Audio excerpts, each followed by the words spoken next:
You are listening to the Fly the W670 podcast. It is episode 7 of season number 4. Ryan Pressly to close for the Cubs. Don't forget to listen, download, review, most importantly, subscribe to the podcast, follow on all the socials. Fly the W670 on Twitter, Instagram, Facebook, or even email us at flythew670@gmail.com.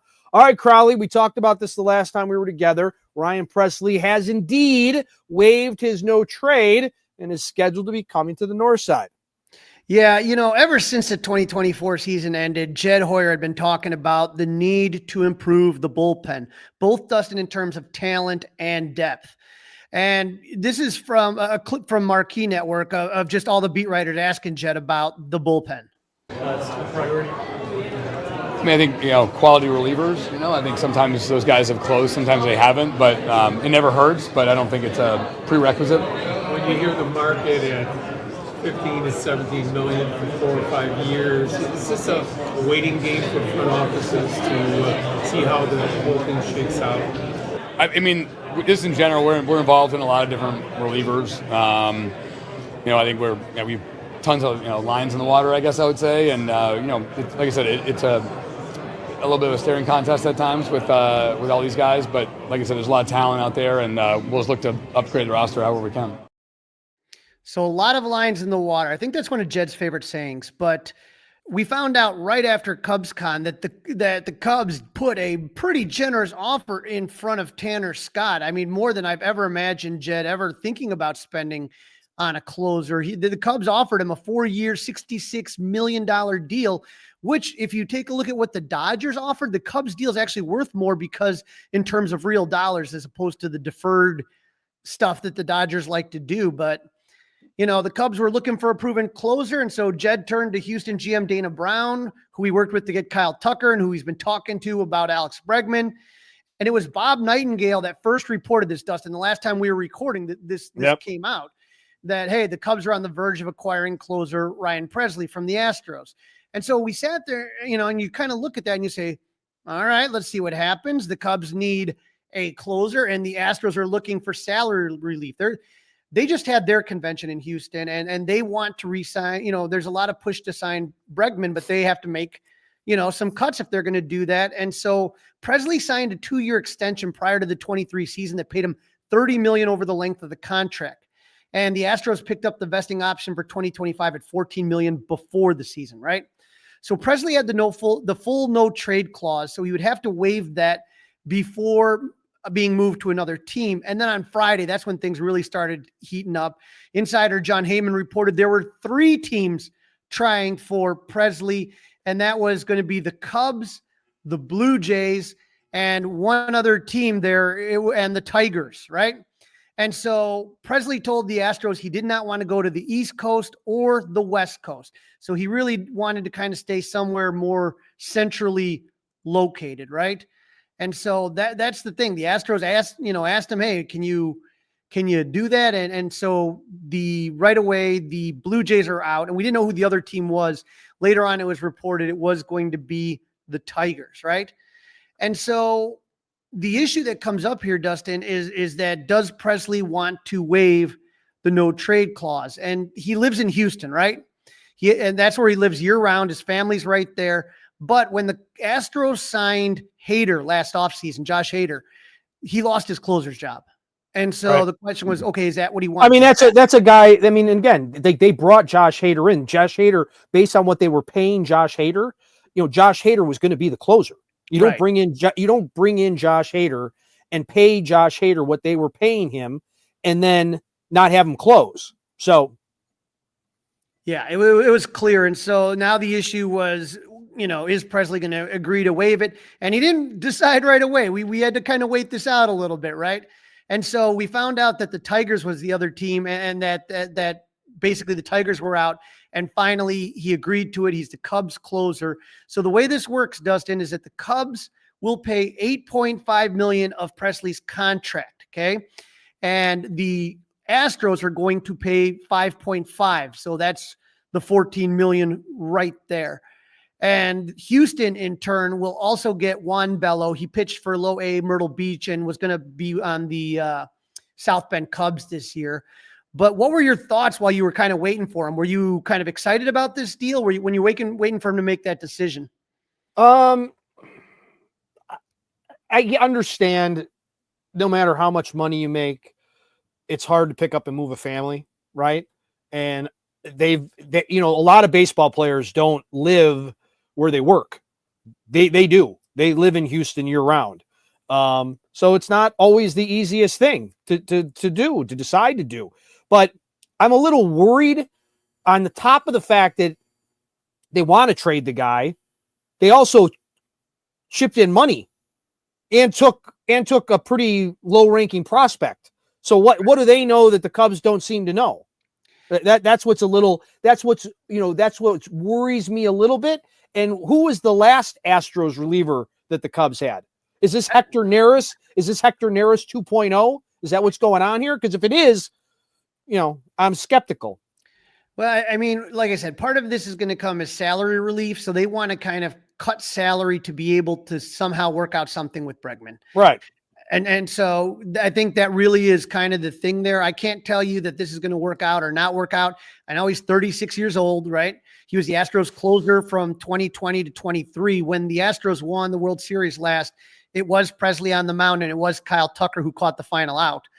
But in 623 career appearances, he has a 3.27 ERA with 693 strikeouts, 190 walks in 650 innings and 112 career saves. Now, Dustin, his fastball, he throws 5 different pitches. Fastball's not that great. It's kind of a little bit, like a 93 mile per hour. So we know how much the Cubs love guys that throw 93 mile per hour fastballs but it's his off-speed stuff that really plays. His slider, his curve, his changeup, and his sinker. But that curve is really kind of the money pitch for him. So, I mean, we'll give it a try and see what happens. But yeah, the Cubs have struggled to fill that closer role the last 2 seasons, and they've been choosing the wrong veteran closer. So in 2023, you remember they had Brad Boxberger and Michael Fulmer, and that didn't work out. I don't think they're done. I don't think they're done either, by the way. I think they're probably done with the offensive side of things, other than getting, I think, another backup for Shaw potentially. But I think they're going to sign another reliever.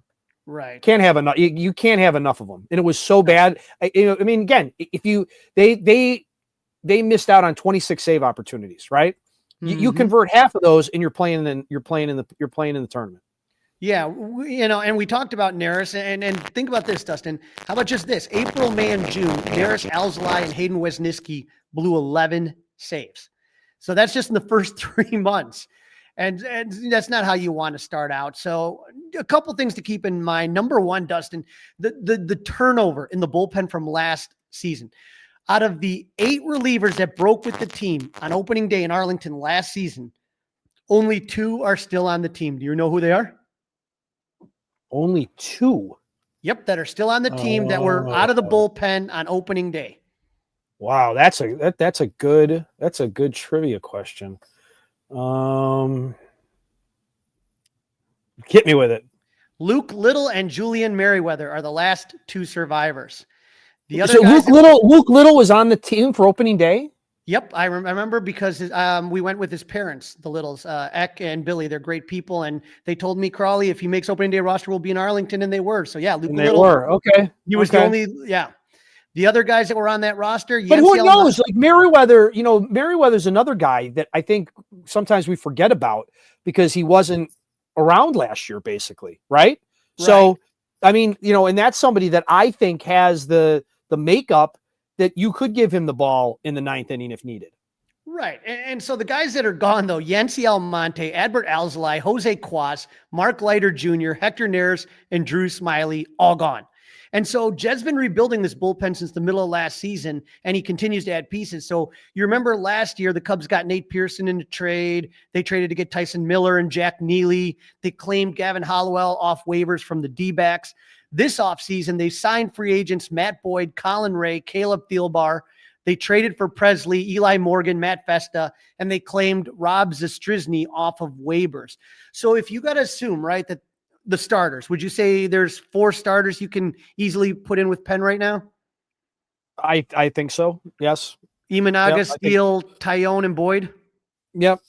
That sounds about right. And then whoever doesn't get the start I hope is in the bullpen. I hope Right. they don't put him down in AAA and, he's like the emergency arm. I think you want your best pitchers up here. So I think that Colin Ray or Javier Assad is going to be the fifth starter, and whoever's not will be the long man.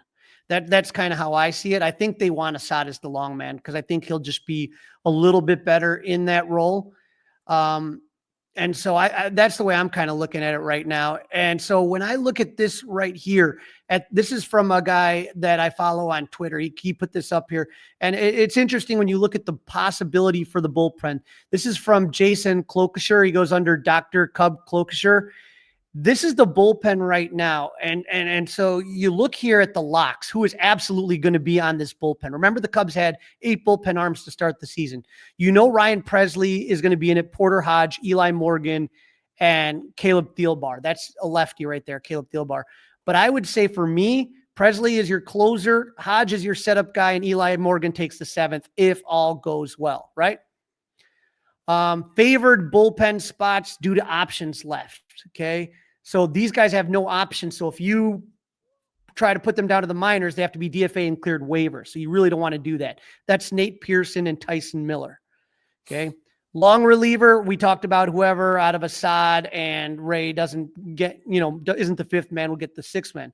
Now, when we look here for fighting for a bullpen spot, they have no options remaining. Julian Merriweather does not. Keegan Thompson does not. Zastryzny's not. And Matt Festa is not. So those guys, if they get sent down or DFA, they have to pass waivers if the Cubs are keeping them. Now, the other guys fighting for a bullpen spot that do have options, so you could easily start them in AAA, and they can always come up whenever. Jordan Wicks, Ethan Roberts, Luke Little, Cody Poteet, who they got with the trade with the Yankees with Bellinger, Ben Brown, Daniel Palencia, Caleb Killian, Jack Neely, and Gavin Hollowell all have options. So you could start them, you could send them down, and the Cubs will still have control. So again, you can only have 8. And when you talk about Presley, Hodge, Morgan, and Thielbar, that's 4. And you assume you're going to have Tyson Miller, Nate Pearson in there. That's 6. So when we look at this, Dustin, to me, it's a tough decision to see who's staying and who's not. But that tells you that the Cubs have way more depth this season than last season. Right. Yeah, that's a good point. It's a really good point. And I was wondering what your opinion was about Jordan Wicks. That was somebody that I was curious to see, where you were on him, because I think he could be the 5th guy. I think he also could be, a reliever. I think he's good enough to do either role. And don't forget, and this is what Jed talks about. You do need depth. Is that we didn't know on opening night that Justin Steele was going to go down. Those things happen in a season. You got to have a guy. Honestly, Jordan Wicks would probably be a 4 or 5 on most rotations. Right. And so it's good to have this depth. The trouble is for me, I could really, really use one more starter, a righty starter. But I don't know, Dustin. And that's the second thing to kind of keep in mind is that the Cubs still have money to play with. You talked about the Cubs not being dumb on the pitching side. I agree. They got about 20 to 25 million under the luxury tax. We know they don't want to go over that first tier. And so the question is, do you want to get maybe a few bullpen arms, or are you looking maybe to get another starter? Jack Flaherty's still out there. Bruce Levine, 670 the score, and Marquis said that the Cubs have been talking with David Robertson and Ryan Stanek, just a couple of the names that have been thrown around. Stanek is a flamethrower, Dustin, that I would really, really like to get. David Robertson has been on the Cubs before. He knows the team, knows, the ins and outs. So I would really, he wouldn't be a bad guy to have either. It's just a question of where they want to kind of allocate those resources, if they want to go with some more bullpen arms or if they want to go with the starter. Because I feel like the bullpen, if one of those guys really breaks through, Ben Brown, Cade Horton. Cade Horton wasn't even on that list that I read. Any one of those guys who really has a breakthrough. That bullpen. Ben Brown. Where's Ben Brown in all this?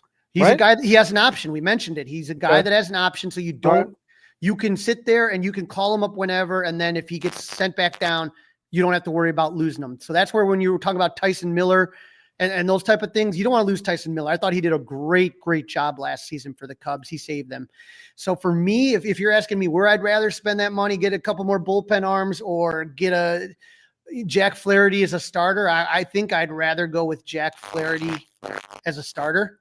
I think that's where I'd like to spend the money, but I could see them going either way.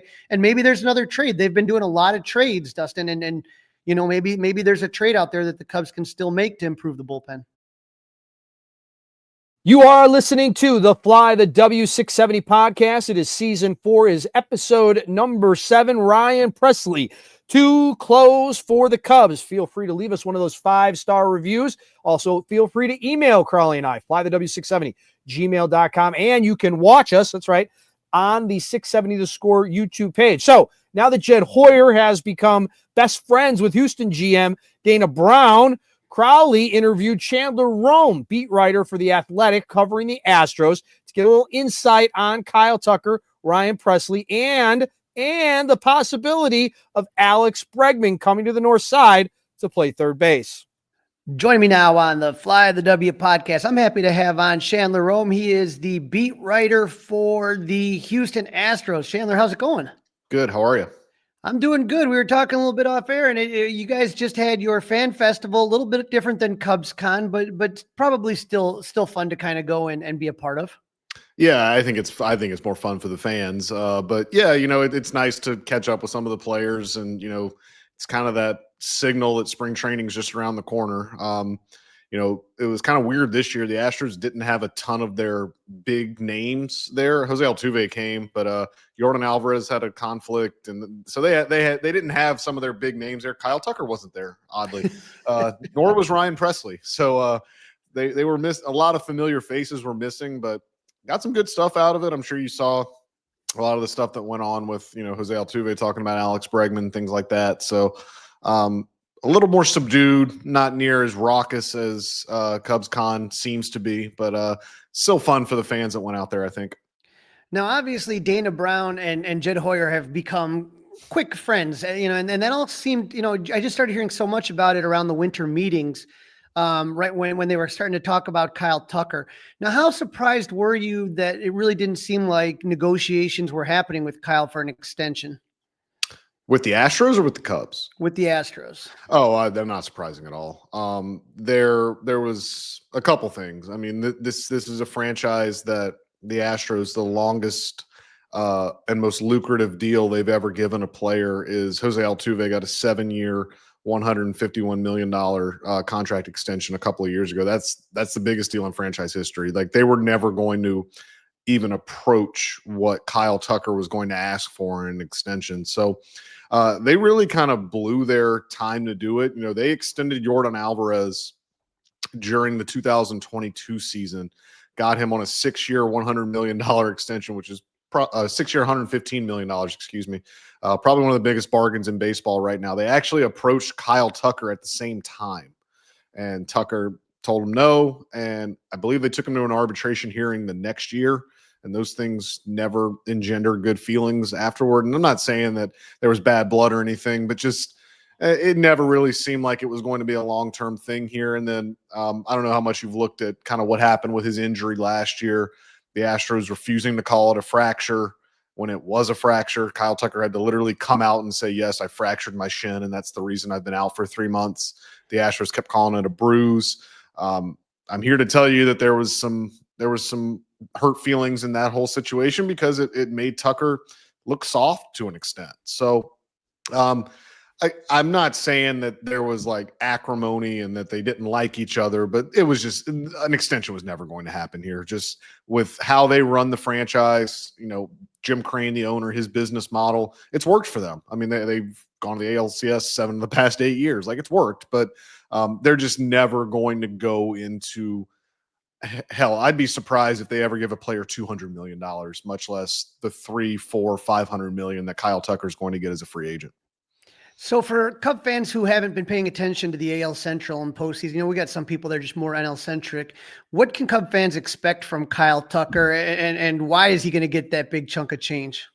He's a 5-tool player in every sense of the word. Should have had a 30-30 season 2 years ago. had a really kind of controversial inside the park home run that was overturned to a triple on the last day of the season that would have given him 30-30. Was well on his way to a 30-30 season last year before he fouled the ball off his shin and fractured his shin. The thing I think Cubs fans will be interested to see is it's not real flashy. Like, there's no one tool that you look at him and it's like, oh man, like visibly that is like aesthetically pleasing. He just makes everything look really easy. His defense in right field is a Gold Glove winner in right field. He's not the fastest guy in the world, but he steals all his bases kind of on instinct. Like, just he knows when to go. He's a really smart, instinctual player. The swing is a really smooth swing from the left side, has power, can hit for average. I mean, he's got it all. He is a 5-tool player, can do everything right on the baseball field. Certainly not the flashiest guy in the world. You're not going to see him showboat. You're not going to see him bat flip. You're not really going to see him show much emotion. He is very even-keeled, very kind of, he just comes to the ballpark and plays. That's just kind of what he does. He's not a big showman. I would be stunned if he is. I think they'll put him on billboards, but I'd be stunned if he's the guy that's going to be, the spokesman for, the big Cubs TV ads, things like that. That's just not his style. He kind of stays out of the spotlight. So that's kind of what I'm fascinated to see is as the kind of centerpiece of the Cubs offseason, kind of how he's going to handle being the face of the team. And I don't know necessarily that it's fair to call him the face of the team when you have Dansby Swanson and you have Shota and you have, guys that have been there longer and have done more. But given what they've done this offseason, I mean, he is their marquee guy this offseason. It'll be interesting to see how he handles that. Now, I got to tell you, the big news that you were all over this entire weekend was Ryan Pressly coming to Chicago. And all of a sudden, when the first report started coming, it was like, wait a sec, doesn't he have a no trade clause? And then for Cub fans kind of waiting this whole weekend to see if he was going to waive it or not, it looked like it was a 3-team race to try to get him to waive that no trade clause. No, it really wasn't. It honestly, like, if you want to peel back the curtain a little bit, there was just a lot of procedural stuff they had to get done, a lot of I's to dot, T's to cross, things like that. This was not a situation where he was like seriously debating or anything. It took a while because there was just some procedural paperwork to finish. It was always going to be the Cubs. The Tigers had an offer in. There was a West Coast team that wanted him as well. But Ryan he's a native Texan. He's not from Houston. He's from Dallas, but his wife is from Houston. Both of his kids were born in Houston. He has roots here, and he really, really likes the city. He likes living here. So that was going to be the biggest holdup was he going to stay here just for comfort, just for his family? Obviously, his kids have only ever lived here and things like that. So, but once it became clear that the Cubs were going to, give him the closer role, and the Cubs are in a maybe positioned a little bit better to win this year than the Astros. I'm not saying that the Astros are going to tank or anything, but I think the Cubs, you kind of look and they're positioned pretty well, maybe a little better than the Astros. So, and there were still some lingering hurt feelings is the wrong word, but just kind of some discontent about how last year went down with them bringing Hader in and demoting Ryan Pressly really for nothing he did wrong. They just wanted to build a three-headed monster at the back end of their bullpen, and they brought Hader in, and that was tough. That was tough on Pressly, and that'd be tough for anybody. Like, if you get demoted for doing nothing wrong, then that can be tough. And I think Pressly gave a lot to the Astros organization. He gave a lot to the city. He gave a lot to the, this golden era, and kind of rubbed him the wrong way. So I think that had a little bit to do with it too. But it was never a situation where he was like deep in debate as to do I waive it or do I not. And I think it was always going to happen. It just took a little longer because of some procedural stuff. Now, obviously, this is not Ryan's fault, but a lot of Cub fans are just like, oh boy, I'm really hoping that this is not Hector Neris version 2.0, because I'm gonna tell you, Chandler, that was a disaster. And when we got Hector last year, when the Cubs got Hector, it was almost like, okay, this guy, look at the ERA, and I know sometimes you look deeper in the peripherals and some of that stuff. And so obviously there's a little concern, a dip in velocity for Pressly with the fastball, but it seems like he's a guy who can, knows how to pitch, has a lot of good secondaries, and would be a really, really good closer for any team. Yeah, the thing I'd push back on, the difference I would have, I think, with Neris and who I cover, I love Hector Neris, one of my favorite players I've ever covered. The difference between Neris and Pressly, I think, is Pressly has substantial closing experience. That's not something Hector Neris had. He did it a little bit in Philly, but he never closed for the Astros. He would close like on certain days when Pressly was down or they didn't have guys to pitch. Like he'd be kind of the substitute closer, but he did not have a ton of closing experience when he went to Chicago. And that's not something you can really quantify, like how much that matters. But I think Ryan Pressly, he's going to go in there. Ryan Pressly has been in every sort of pressure situation you can think of. He threw 45 postseason innings for the Astros, got the final out of the 2022 World Series. He's seen it all. Like nothing's going to phase him in terms of pressure, in terms of stakes, in terms of anything like that. Do I think he's the elite reliever that he was in 2019, 2021? Probably not, but I don't think he's as bad as I think some people are trying to paint him as. He had a 1.14 ERA plus last year. League average is 100. He had a 3.10 FIP to go with a 3.49 ERA, which shows that there was some bad luck. You look at his batted ball luck, and he had horrible batted ball luck. But one way you avoid poor batted ball luck is you miss bats, and he did not miss bats a ton. He did not miss bats at the rate last year that he has missed bats in the past. So maybe the Cubs can unlock something on him. I still think he's a good reliever. I still think he can close for a contending team. I don't think this is a situation where they're going to get, a guy on the steep decline. Now he's 35 years old, and relievers are the most volatile group of players in baseball. So you never know. But I think this one's going to age a little bit better than Hector Neris did. That was rough.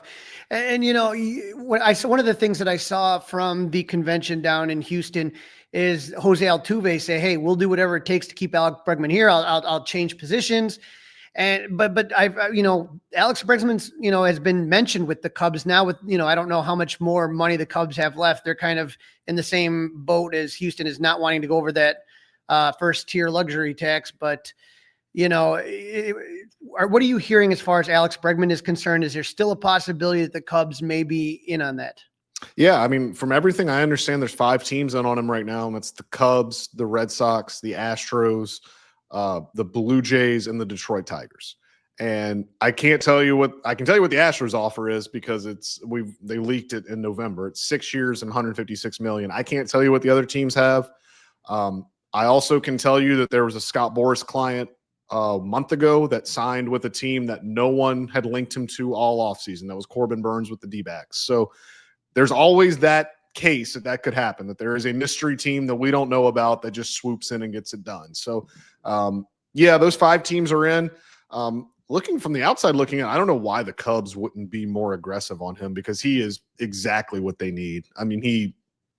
You talk about he elevates any clubhouse he walks into with his leadership. We could do an hour-long podcast right now about just the leader he is and how players, young, old, experienced pitchers, non-pitchers, Latin players, American players, they just gravitate to him. And he's such a baseball savant. He's not the 40 home run hitter he was in 2019. The power is probably that power is probably never coming back. The WAR he puts up, I've said this phrase all offseason. The WAR he puts up is dirty WAR, and it's not the WAR that the fans are going to get excited about. But he posts every day. He's going to walk. He's going to swing at strikes. He's not going to swing at balls. He's going to put the ball in play. He was just the Gold Glove winner at third base. He's an elite defender. So all those kind of little things that you never really think about, like he is elite at them. And, he's got a history of slow starts, in the regular season. And last year was probably the worst start he's ever had. Kind of climax in Chicago, actually, at Wrigley Field, just had an awful series. And they dropped to 7-19 when they were down there. And it was not good, but he rebounded, was one of the best third basemen in baseball for the last 4 months of the year. I don't know if that's holding his market up, just the fact that he started out so bad. But, look, I think any team on the cusp of contention or any team that fancies itself a contender that needs someone to come in their clubhouse and be the guy, be the leader, be the guy around which every player or to whom every player looks. They need, like, Alex Bregman's that guy. He is it 100%. And I think the Cubs could do a lot worse than signing Alex Bregman. Well, you sold me. Now I'm obviously the Tucker trade. Something comes back. How excited are the fans about Isaac Paredes, Hayden Wesneski, and of course Cam Smith? I think Cam Smith is the guy that really is intriguing a lot of Astros fans and people in the organization.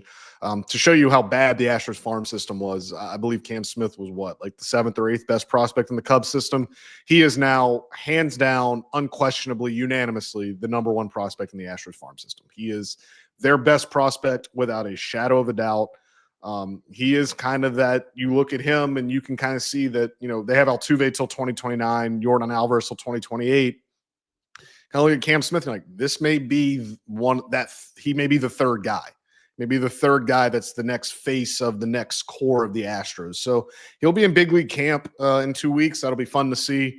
I'd be stunned if he plays in the big leagues this year, just his first full professional season. But who knows? But he's the one that excites a lot of people. But, Isaac Paredes, obviously, I think you've probably seen the spray chart of all his home runs. The Astros think he's going to hit a ton of home runs at Daikin Park just with his pull side power. And then Hayden Wesneski, it's fun. It's a local kid coming home, grew up in Houston, grew up an Astros fan. He'll open the season in their rotation because they've got a couple guys that won't be ready for the start of the year. He's going to open the season as their 5th starter. And, I would never doubt the Astros pitching infrastructure. They always seem to find a way to make pitchers better, to make kind of average to below average pitchers elite. You saw it with Yusei Kikuchi after they got him from the Blue Jays last year at the deadline. They've done it with countless pitchers. So be interesting to see when we get to spring training what the pitching coaches focus on with Hayden Wesneski to get him maybe getting some better results. Well, it's going to be fun, and it's going to be fun when the Cubs head down to Houston to play the Astros. And unfortunately, I can't make it. But boy, I remember a lot of those when Houston was in the NL Central, and boy, oh boy, those killer bees were something. And it was a pretty fun rivalry to have back in the day. So I always, it always makes me think a little bit. So it should be fun. You guys are going to have Chicago invading down in Texas, and it'll be a blast. Yeah, and we get to see Jim DeShays. JD. Get to see JD. So that's always good to see him and get to catch up with him. But yeah, I mean, and look, there's a lot of carryover between these two teams now. We're gonna have 2 tribute videos that series with Tucker and.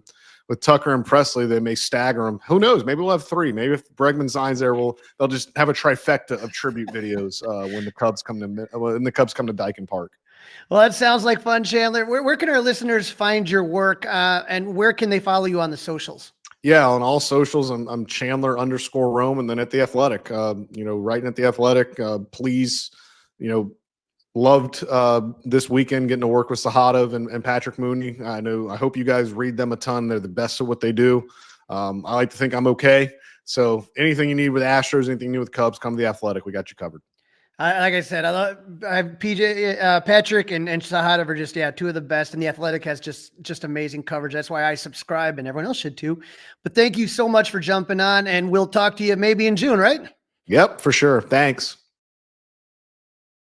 This is season 4, episode 7 of the Fly the W670 podcast. Ryan Presley to close for the Cubs. Don't forget, leave us one of those 5-star reviews. Crawly, it's time to round the bases where we give up all the latest Cubs info and news from around the league. Yeah, Dustin, hot stove has cooled down a little. Not many big signings over the weekend, but things have gotten especially chilly for the polar bear, Pete Alonso. Here's what Big Daddy Steve Cohen had to say about the negotiations in The Athletic. Quote, "We made a significant offer to Pete. He's entitled to explore his market. That's what he's doing. Personally, this has been an exhausting conversation and negotiation. I mean, Soto was tough. This is worse. A lot of it is we made a significant offer. I don't like the structures that are being presented back to us. It's highly asymmetric against us, and I feel strongly about it. I will never say no. There's always the possibility, but the reality is we're moving forward. And as we continue to bring in players, the reality is it becomes harder to fit Pete into what is a very expensive group of players that we already have. That's where we are, and I'm being brutally honest. Is he ever, Dustin? Wow, that's that sounds like some negotiating right there, right? It was an expensive team. They went on that miracle run, but they underperformed for most of the season and got hot in the right time. But yeah, this is an expensive team. And when you talk about bang for your buck, I'm not saying that Pete Alonso isn't worth it. It's just to give a right-handing hitting first, just to give a first baseman that amount of money. It's at that age. It's just, it's kind of like running backs in the NFL. People don't like to pay them, right? You feel like you can find something comparable for a lot cheaper. And I think that's where they are with Pete Alonso, especially $700 million to Soto, and on top of an already monstrous payroll. I just don't think it's realistic. I think this is one of those cases where I think if, Scott Boras was being more realistic on the negotiation. I mean, if he thinks he can get massive money for Pete Alonso elsewhere, I just got a feeling this is going to be a similar to Cody Bellinger thing, that this may go into spring training and beyond. Okay. Very interesting. Go ahead. Yeah, I was going to say today, former Cubs center fielder and 2016 champion Adbert Alzolay signed a minor league contract with the Miami Marlins with an invite to spring training. So I saw that. Yeah. Still kicking it around. I mean, he'll always be for Cub fans, the guy who tagged up from first on that long fly ball by Chris Bryant, and that was going to be the tying run there. The go-ahead run there for the Cubs in the 10th inning of Game 7 of the World Series. And then finally, Trevor Bauer continues his tour of international baseball, signing a contract with the Yokohama Bay Stars. That's it for him. Yeah, I wouldn't want him anywhere near the Cubs. He's way too toxic. Way too toxic. No, they're not going to do that. One other piece of news, we want to say bye-bye to Bert. Adbert Alzolay signed to the Mets to a 2-year deal while he recovers from Tommy John surgery. He took to Twitter to address the fans. And I'll tell you this, Dustin, to me, I've met him numerous times. I've met his wife, Diana. She's a great person. And I truly, truly, truly, I'm going to miss Adbert, and I'm sorry it didn't work out. He wrote down to the Wrigley faithful and the true fans that follow me during my journey. Thank you for all your support. Love you guys. Love the guy and love you guys gave me during the journey in the Windy City. Love you guys with all my heart. I always gave 100% every time I put on the Cubby blue, even the elbow during my last game as a Cub. Thanks for all the good memories we had during the years since I was a 17-year-old kid. Chicago will always have a special place in my heart. Thanks for welcoming my wife as well and giving her all the love. Hope to see you guys at some point next year in the Windy City. Excited for this new opportunity and even more excited to get back to playing the game I love after this long journey during rehab. I will come back stronger and better than ever. Like I said, just pretty a cool. class act. Nice note. Yeah. Class act. And I will say, I remember that first start he made and John Lester left him a bottle of aces that he signed, the first of many wins. It just injuries always kind of kept popping up on him. And I thought when he was healthy, really, really good. He just, the injuries, and then obviously that Tommy John thing really kind of hurt him. So in the end, I wish him nothing but the best, except when he plays the Cubs. Yeah, understood. All right, you got an update on tickets for the Cubs in Japan. Yeah, so in case Cub fans aren't aware, the Cubs are going to actually be playing 4 games in Japan. And this is really cool because the Cubs are going to be playing exhibition games while they're there. So on March 16th, there's going to be 2 games in the Tokyo Dome. It's going to be a split day-night doubleheader. So the Cubs are playing the day part of that, game 1 on March 15th. The Cubs are taking on the Hanshin Tigers. And on the nightcap, it's going to be the Dodgers versus the Yomiuri Giants, which are considered the greatest team in Japan. And then on the 16th, they're going to flip it, where the Dodgers are going to take on the Hanshin Tigers at 12 p.m. Japanese Standard Time, and the Cubs are going to be taking on the Giants in the nightcap. Then we get into the regular season series, March 18th and March 19th. So, Dustin, this right now in Japan, I have a friend who lives in Japan, and he told me this is the equivalent of trying to get into a Taylor Swift era's concert. It is at face value. There's just a huge demand. And so obviously, Dustin, you've taken trips in your life. you got to plan ahead. You got to get your hotel. You got to get the earlier you get your flight, the cheaper, right? A lot of Cubs season ticket holders, because technically these are home games for the Cubs in Japan, even though it's not. They're going to be the team that's batting in the bottom of the ninth, etc. Hopefully not batting in the bottom of the ninth, but they're going to be the home team. But people thought because, we're season ticket holders, we get those games. No, you didn't if you were a season ticket holder. Instead, we got this email talking about how you could enter a lottery to get it. Due to limited ticket availability, you had to sign this form, and then it said you'll be notified Wednesday, January 22nd. Please note, registration does not guarantee ticket availability. So I can tell you on all the Cubs season ticket holder groups, it was absolutely chaos, Hunger Games. People that already spent thousands of dollars assuming that they'd be able to go to get their flights, to get their hotels, and then realize they don't have tickets to the games. And so that has been. And you also, and if you're new to the podcast, you also had some news about how strict they were going to be about these tickets. Yeah. From a resale standpoint. No, from a resale standpoint, and in Japan, it's very strict and no transfers, etc. I did get my rejection letter. And that was fine. We regret to inform you your entry was not selected, but I wasn't going to go anyway, but I just thought to throw it in just to throw my hat in to see what would happen. Right. But they did have the general public sale today. And that, from what I heard, was some madness. So needless to say, it was a little chaotic. And so if you got your tickets, congratulations. I can't wait, Dustin, to see everyone in Twitter. I'm going to have a little FOMO. I'm not going to lie. But I'm going to wish I was there, but I think it's going to be an amazing experience. And again, when you think about the impact that the Cubs and Mets had early on in 2000, when they played, when it was Sammy Sosa versus Piazza, you just wonder how, and now you have all these great Japanese talent coming over there. Sasaki, Yamamoto, Shoda, Seiya Suzuki, Shohei Ohtani. I mean, that is just going to be, I think it's just going to absolutely grow the game tremendously. And again, as much as I wish I could be there and I wish the Cubs were playing, regular opening day, I understand the opportunity for, MLB to grow the game. And I think, years from now, 20, 30 years, I don't know if they'll even have podcasts by then, Dustin, but I think at that point in time, we're going to talk about Japanese players that were influenced by what they saw when the Cubs played the Dodgers in March. Yeah, it'll be really cool. We'll probably be on the air. We might actually get time off with the Mully and Haw show.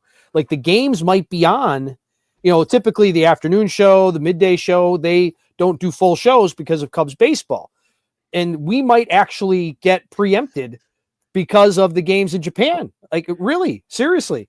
I know. So we might do a shorter show. It might have a shorter show leading into it or something. So that's going to be pretty, it's gonna be pretty wild when we get those. I don't know if I don't know this. I'm guessing they're gonna play in the evening, right? They're not gonna play any day baseball.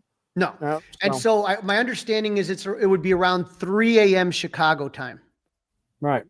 So yeah, you might start of the game. Yeah, the start of the game would be at 3 a.m. Right. So we would be the post game show.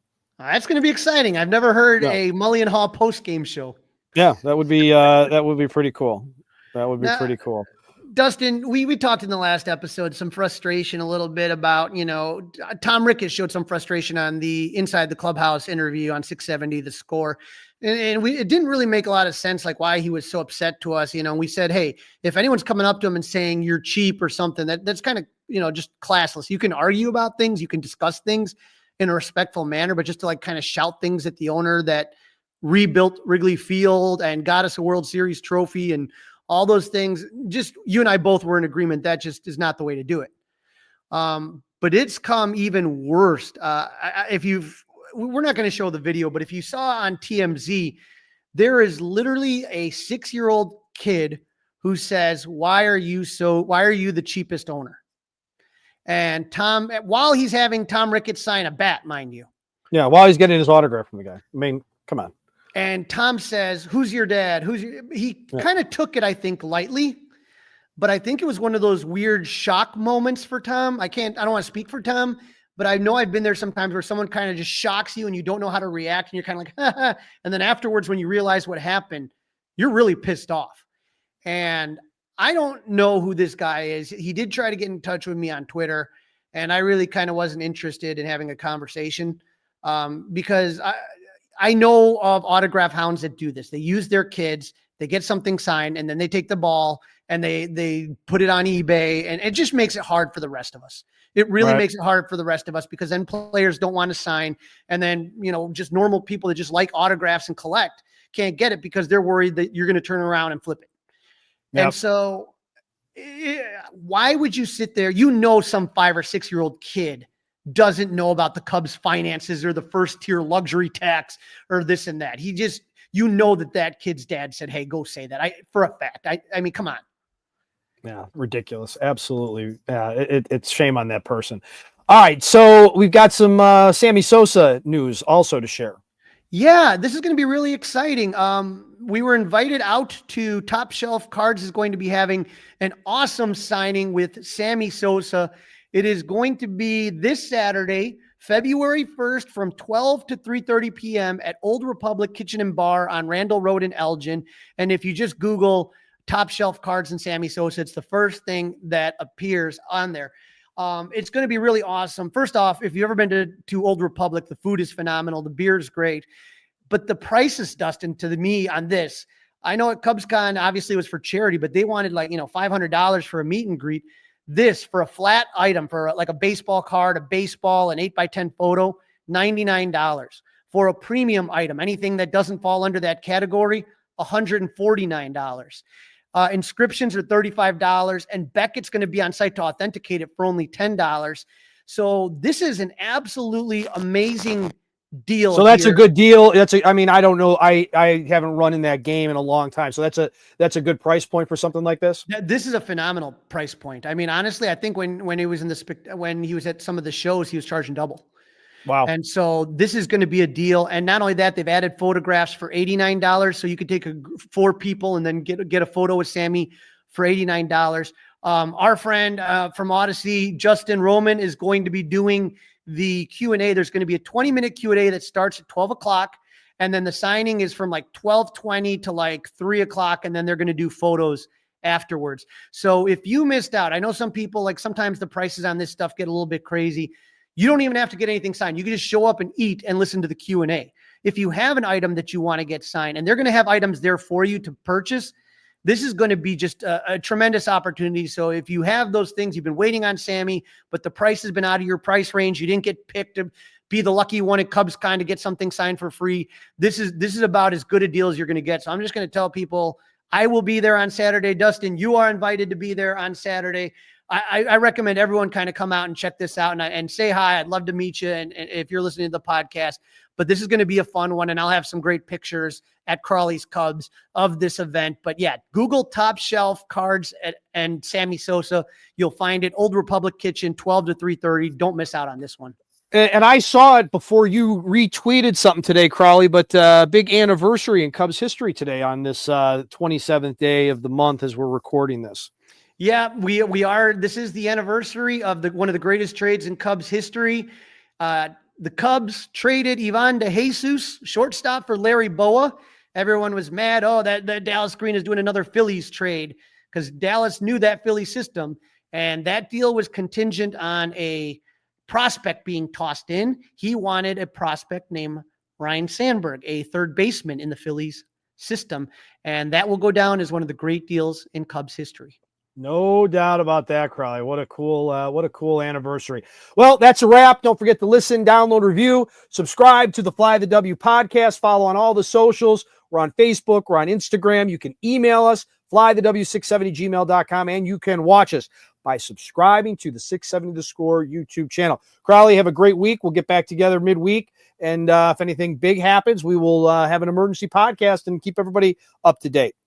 Dustin, pitchers and catchers around the corner. Sammy Sosa coming to the Western Burbs. I'm getting excited. Go Cubs! Hey guys, it's Crawly. Thanks for watching. If you enjoyed this video, please don't forget to give it a thumbs up and subscribe to our channel for more content like this. If you want to see more of our videos, be sure to check out our playlist and let us know what you think in the comments below. Also, don't forget to follow us on social media to stay up to date with our latest episodes. Links are in the description. Thanks again for watching, and we'll see you in the next video. Go Cubs!